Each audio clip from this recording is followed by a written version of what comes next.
Magandang araw po. Nanonood po ako ng sa YouTube yung March 25, 2026 Part 2 ng House Justice Committee hearing sa impeachment ni VP Sara. Itong mapapakinggan natin pare-pareho. Ito yung kumakalat ang matagal ng balita Yung tungkol kay Madriaga na magsisiwalat siya. Nung araw, yung mga bali-balita, sabi ni VP Sara, hindi ko kilala yan.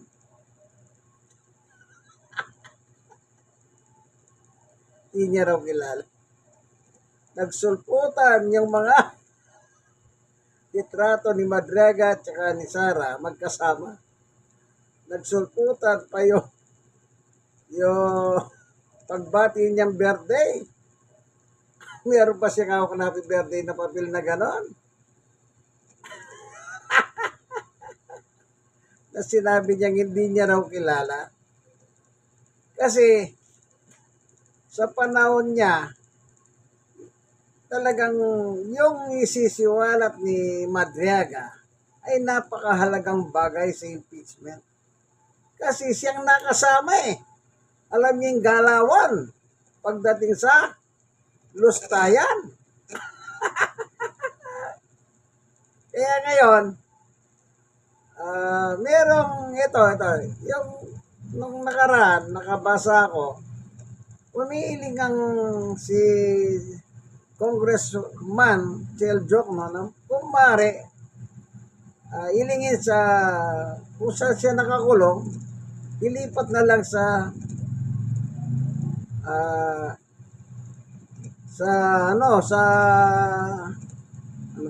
mga congressman, yung kulungan doon sa kanila. Kasi nga, nanganganib itong nasabing tao, si Madriaga, sa kanyang buhay at ang buhay ng kanyang pamilya. Siyempre, sino ba naman hindi matatakot? Unang-una, kinasuha siya ni VP Sara. Sabi niya, hindi ko naman kilala yan. Nung naglitawan yung mga iba't ibang picture, nakasama siya. Hindi niya raw kakilala, kasama niya sa picture. Dinimanda niya ngayon. Kaya natatakot siya. Siyempre, sino ba naman ang hindi matatakot? Duterte yan. Ang binabangga niya, alam niyo naman siguro yung matandang Duterte. Inamin niya sa 19th Congress na mayroon na siyang pinatay na tao. At inamin niya rin na nagnakaw siya. Ano bang sabi ng mga DDS? Yung dating bata ni matandang Duterte, na ngayon state witness, nandun na po sila sa The Hague, yung dalawa. Di ba, dinadamay nila si Sara na isa sa mga nagpapapatay yan. Yan. Siyempre. Alam nyo, madali mo naman maano yan halimbawa, dalawang tao, magkaibigan dikit yan. Natural kung anong ginagawa ng isa't isa. Alam ng isa't isa. Di ba ganyan? Kaya lahat ng galaw ng Duterte's family, si Sara, si Matandang Digong, alam na ng mga yung dalawa na nag-state witness na.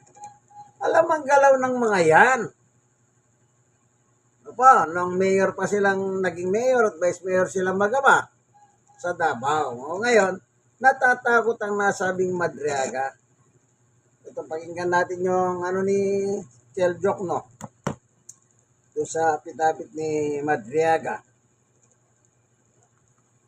Jokno? There's still one more pending incident, I believe, that pertains to the petition that this representation filed with the House, which was referred last Wednesday to the committee.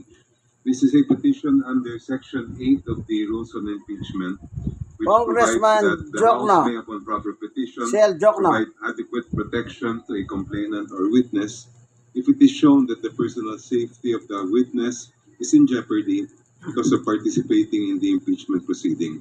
I will no longer reiterate what is contained in my petition, Madam Chair, but if I may just add. Matibay kasing testigos ng gobyerno yan. sa impeachment. Kagaya ngayon, hindi sumipot si Sara, hindi rin sumipot si yung kanyang abogado. Kaya ang sabi niya, wala naman daw mga ebidensya. Walang ebidensya?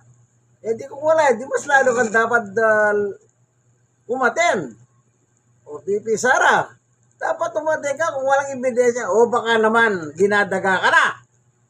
Hindi natin malaman yan. Hanggat hindi ka, alam niyo sa pelikula, pag ano sabi nila, ay dinaga na. Hindi na ayan. Baka dinadaga ka na. Alam mo, ang Diyos, hindi naman papayag paglaruan mo ang gobyerno. Ang Diyos ang naglagay sa iyo dyan bilang vice presidente sa pamagitan ng eleksyon. Pero bakit? Bakit? Kung wala kang talagang ginalaw na pera, na hindi mo naman pera, walang impeachment na mangyayari. Isa lang 125 million in 11 days. Hindi mo nga sinabi saan mo dinala yung pera na yun eh. Ang masakit, yung dalawang kernel na tao mo, ngayon wala na sila sa iyo yan eh. Nandun na sila sa kampo. Yung dalawa, sila yung nagdala ng pera galing sa bangko. Hindi naman sila maimbestigan. Ewan ko kung bakit tayo silang imbestigan. Pinagbabawal na imbestigan sila. Para malaman kung saan sana dinala yung 125 million na pera ng taong bayan na ipinagkatiwala sa iyo na hindi malaman kung kanino mo pinamigay. Yan lang dapat malaking katanungan ng mga taxpayer yan. VP Sara. Antayin natin si Madriaga. Sabagay, itong nabasa ko kanina, sabi na ni yung abogado mo, yung dati mo chief of staff sa DepEd, wala kaming bilang dyan sa Kongreso. Kaya pala hindi ko umaten, wala kayong bilang. Actually, talagang wala kayong bilang eh. Kada pinanonood kong botohan eh. Ang bumoboto lang sa inyo, si Rufus Rodriguez. Ano ba ito? Yung anak niya, Marco Beta. Bumoboto rin siya eh. Siguro nakokosisyon na sila eh. Pero kahit anong gawin, yan nga sabi niya, wala kaming bilang dyan. Pero sa Senado, tignan natin. Yan ang nabasa ko kanina. Mukhang meron silang sa Senado. Tignan din natin. So bagay, nabilig nyo ata yung mga senador eh. So bagay, pagkakano ba malagayan dyan? Maleta ba o paper bag? Mas maganda maleta eh. Pakinggan natin si Congressman Sheldon. Because of participating in the impeachment proceeding. I will no longer reiterate what is contained in my petition, Madam Chair, but if I may just add a few points that I believe are important for the consideration of the committee. Una-una po, para sa kaalaman ng taong bayan, hiniling natin ang proteksyon para kay Ramil Madriaga para makapunta siya rito at magbigay ng kanyang testimonya under oath sa harap ng committee nito. Standard po ito sa sinumang saksi, pero mas mahalaga ito dahil may mga direktang ulat na galing mismo kay Ginoong Madriaga na may panganib sa kanyang buhay. In his own sinumpaang salaysay, sinabi niya, and I quote, "Araw-araw na rin nagsasabi sa akin, delikado na talaga ang buhay mo, seryoso. Ingat Ram, balita ko mataas-taas ang reward money sa iyo, secure mo ang family mo, at iba pa." Sa loob ko ay nakakaramdam ako ng sobrang takot. Ang takot na yon ay hindi lang sa sarili ko, kundi pati sa aking pamilya. Napaparanoid na rin po ako kasi posible rin itong mangyari na lasunin ako. Halos hindi na ako mapakali kuminsan at hindi ko maiwasan magduda na rin sa mga fellow PDLs at kahit po mismo sa mga jail officers dahil sa pagsiwalat ko ng issue kay VP Sara Duterte. Madam Chair, these threats have already escalated. According to his affidavit, on March 3, 2026, a detainee with a pending homicide case attempted to forcibly drag Mr. Madriaga into a confined bodega area within the jail. According to Mr. Madriaga, and I quote, ayon sa mga naririnig ko sa loob ng kulungan, ang bodegang ito ay sinasabing pinagawa ni dating Congressman Arnie Teves. Isa sa mga impormasyon na nakuha ko ay si Kong Arnie Teves ang gusto magpatumba sa akin, end quotation. Kinumpirma naman po ni DILG Secretary John Vic Remulla na binisita ni Vice Presidente si dating Congressman Teves sa kulungan noong October 19, 2025. Base ito sa ulat ng Inquirer na mismo ang Vice President ang nag-attach sa kanyang perjury complaint laban kay Ginoong Madriaga. Ito ay matatagpuan mismo sa Annex V sa complaint affidavit na minarkahang Annex 5 sa Consolidated Verified Answer ad cautelam ni Vice President Sara Duterte. Just to be clear, this is not intended to accuse anyone. I'm merely raising a concern in our quest to find the truth. If we allow a witness to be intimidated, hurt, or God forbid, killed, then we fail in our constitutional mandate. In terms of what kind of adequate protection I believe would be necessary, I believe that would entail three things, Madam Chair. Number one, that the security for the witness be beefed up, particularly by the National Bureau of Investigation. Second, that his attendance when he is required to appear here be done in a secure manner, that there is sufficient security for his transport here, and also while he is here to testify, that he be put in a secure place. Thank you, Madam Chair.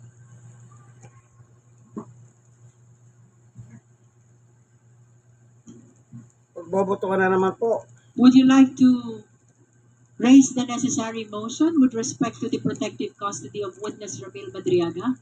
Yes, Madam Chair. In line with Section 8 of the Rules of the House on Impeachment, I move that adequate protection be provided to Mr. Ramil Madriaga, consisting of three things. Number one, that the security where he is presently detained be beefed up, particularly by the National Bureau of Investigation.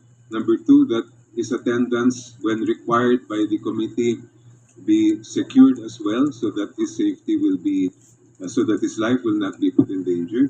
And number three, that while he is testifying before this committee, that again, proper safeguards be put in place to ensure his his life will not be in danger. I so move, Madam Chair. So for clarification, the Honorable Jokno, you are requesting, in line with protective custody, is to augment the current security with the NBI security. Yes, Madam Chair. You are also requested for sufficient security during his transport to the hearing of the Justice Committee.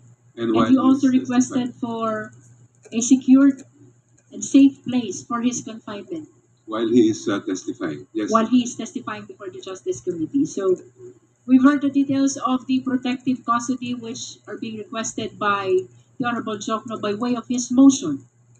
There is a motion to formalize the same. There's a motion for protective custody of witness Ramil Madriaga, consisting of augmented security by the NBI, security during transport to hearings of the Justice Committee, and secured place of confinement during the hearing as well of this committee. Do I hear a second? I second the Madam Chair. motion. The same has been seconded. Madam Chair, ito.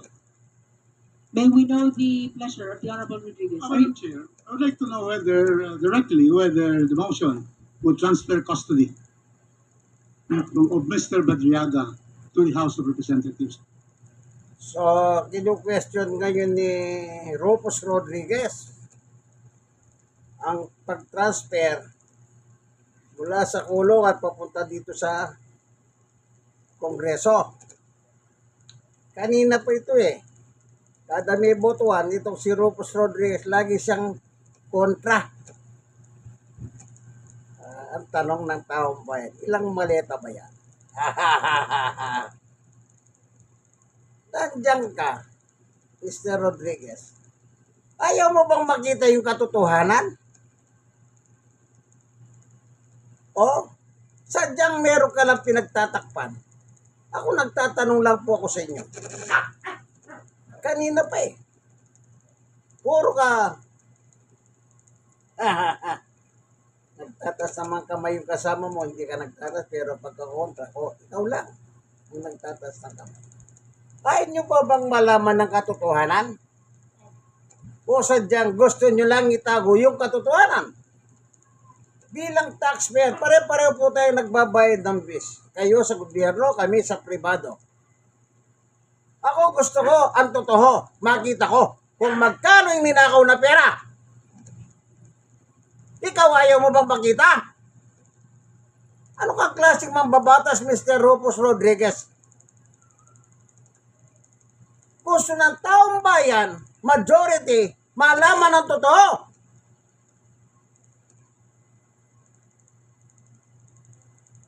Kayo pati doon sa kay Madriaga, bakit?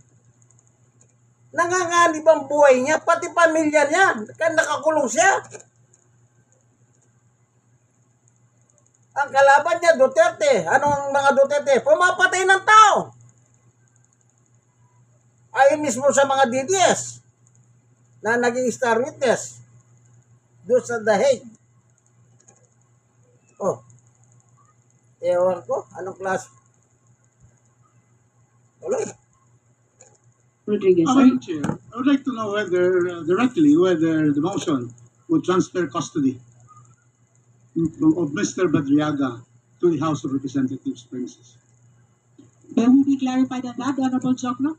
I did not include that in my motion, Madam Chair. I understand that the motion is only to make sure that he is in a secure place of confinement. Yes. Madam Chair, Secure. Confinement. it has already been stated that the Honorable Director of NBI has already assigned personnel to watch 24 hours Mr. Madriaga in Camp Bagondiwa. In fact, the jail superintendent has already stated that Madriaga has been transferred to a solitary cell so that there will be no other people there that will endanger his life. And so, Madam Chair, with the presumption, Madam Chair, of regularity of functions and that our witnesses will be fully protected, there's no need for this motion. Secondly, Madam Chair, Ramil Madriaga is a polluted source. He is facing kidnapping and murder charges. In 2021, one member of the anti-kidnapping gang was killed. The PNP, member of the anti-kidnapping gang. And then they were arrested in 2022, 2023. That's why he is in jail. And now we're going to give credence to a Madam polluted Chair, affidavit. Point Madam of Chair, order. no, There is Madam a Chair. point of order. Let us clarify, Honorable we're trying to Rodriguez. protect somebody who's a polluted source. In fact, in Madam the cases Chair, of the Honorable Supreme Court, Rodriguez, there's a point of order. thank you, Madam Chair. Let's hear the point of order. The Honorable Madam Dilima is Chair, I recognized. submit that it's clearly premature for anyone to raise an issue of credibility on the part of the intended witness. He's not yet testifying. He will testify, and therefore, issues of credibility can be raised in the questioning, in the clarificatory questioning. Mr. Madriaga can be asked about those things during the hearing, the proper stage of the hearing, but not at this point. So it's out of order. Any such statement relating to the issue of credibility, statements like a polluted source, that is not yet proper at this stage of the proceedings. Would you like to Chair. raise a motion concerning the Isipin niyo po, kung biglang may pumatay kay Madriaga, paano pa siya makakapag-witness? Itong si Rufo sabi, polluted lang daw. Murderer, keso yan. Sige na, totoo na lahat yan, Rufus. Kaya nakakulong si Madriaga, totoo lahat ang sinabi mo. Pero ang hiniling lamang dito sa committee, habang nag-hearing tungkol sa impeachment ng amo mo, na magkaroon siya ng tamang kalagyan. Sinabi mo, may NBI, meron pang. Bakit? Hindi ba pwedeng masingitan ng mga yan? Pag perang gumalaw, Ang mahalaga sa aming mga totoong nagbabayad ng bills, ang gusto naming malaman, Mr. Rodriguez, yung totoo. Ano ba naman bigyan ng tamang lalagyan nitong taong ito abang nag-hearing? Eh di after ng hearing, ibalik nyo ulit sa kung saan nyo kukunin. Kinuha. Kontrabida kayo. Palibasa, ako ito lang, sa akin pagka kumukontra kayo sa katotohanan, kapok kayo ni Satanas. Mga demonyo! Ay, yun ang katotohanan. Si Satanas ayaw ng katotohanan. Kaya Satanas siya. Kayo rin, mga Satanas kayo. Tuloy. Statements like a polluted source that is not yet proper at this stage of the proceedings. Would you like to raise a motion concerning the manifestations of the Honorable Rodriguez with respect to the credibility of Ramil Madriaga? I move that particular part of the manifestation of the Honorable Congressman Rufus Rodriguez with respect to Mr. Madriaga being allegedly a polluted source and the related statements with respect to the issue of his credibility be stricken off the records. Is there any second? Second, Madam The Chair. same has been Madam Chair. seconded. Is there any objection? I will, yes, of course, Madam Chair, because we are Two trying to... motions are pending now. Yes. One is the motion for the issuance of subpoena motion for protective custody of Ramil Madriaga, raised by the Honorable Chel Jokno, and second is the motion to strike from the record the manifestation concerning the credibility of Ramil Madriaga. The same has been seconded as well. The application is not out of order. We are discussing about giving a bundle of rights, 3.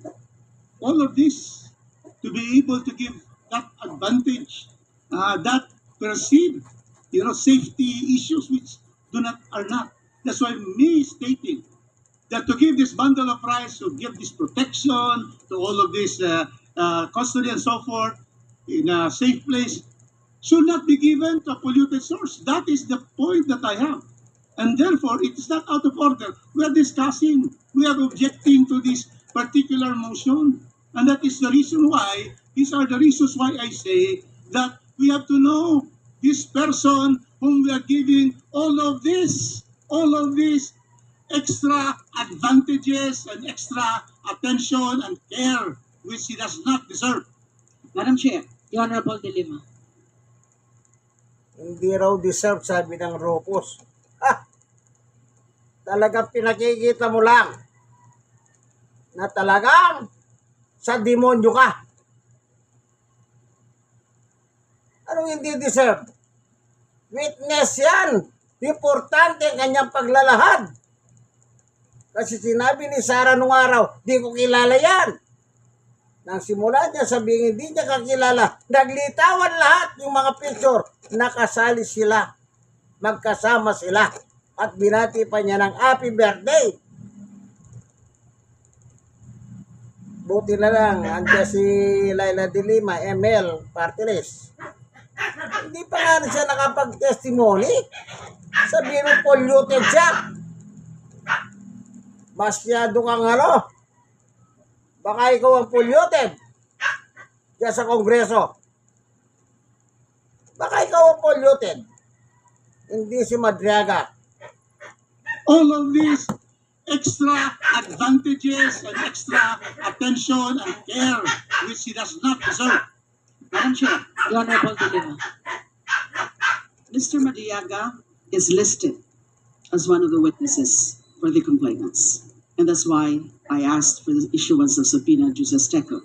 And it's very clear under Section 8 of the Rules of Procedure in Impeachment Proceedings, protection to complainants or witnesses. The House may, upon proper petition, provide adequate protection to a complainant or witness if it is shown that the personal safety of the complainant or witness is in jeopardy because of participating in the impeachment proceedings. And we have heard the manifestation and the explanation of the Honorable Chel Jokno about the alleged threat to his safety.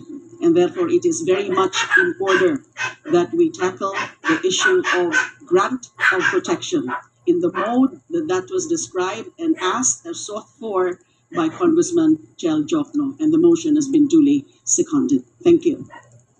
We've heard amply the argument of both the Honorable Rodriguez and the Honorable De Lima. For the guidance of the justice members, our parliamentary status is there's a current pending motion by Congressman Chel Jokno for protective custody of witness Ramil Madriaga. The same has been seconded. The same is objected to by the Honorable Rodriguez. There's likewise a pending motion by the Honorable Laila De Lima to strike out from the record the manifestation of the Honorable Rodriguez pertaining to the credibility of witness Ramil Madriaga. The same has been seconded as well, and the same was objected to as well by the Honorable Rodriguez. We shall now proceed to divide the House, starting with the first motion. That is the motion of the Honorable Chel Jokno. Again, for the guidance of the members, the motion is for the protective custody of Ramil Madriaga. Those who are in favor of the motion, please raise your right Madam Chair, hand. may I just clarify Yes, please. that my motion requests, I'm moving specifically for three things. Number Yes. one, that we make sure that there is additional security provided to Mr. Madriaga You said from the NBI. in his present place of detention by the NBI. Second, that both in the transport when he is required to come here to testify and while he is testifying, again, that adequate security be provided to him. All right?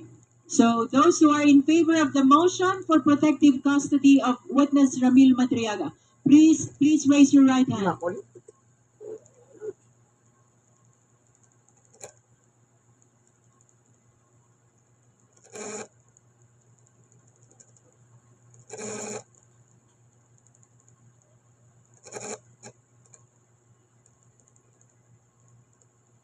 Tambak.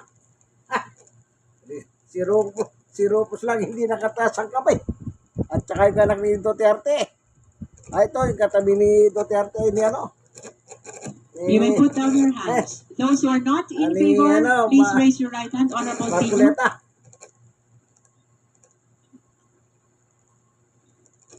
Thank you, Honorable Rodriguez. Ah, Those who abstain, please raise your right hand. That concludes the voting. We shall announce the result.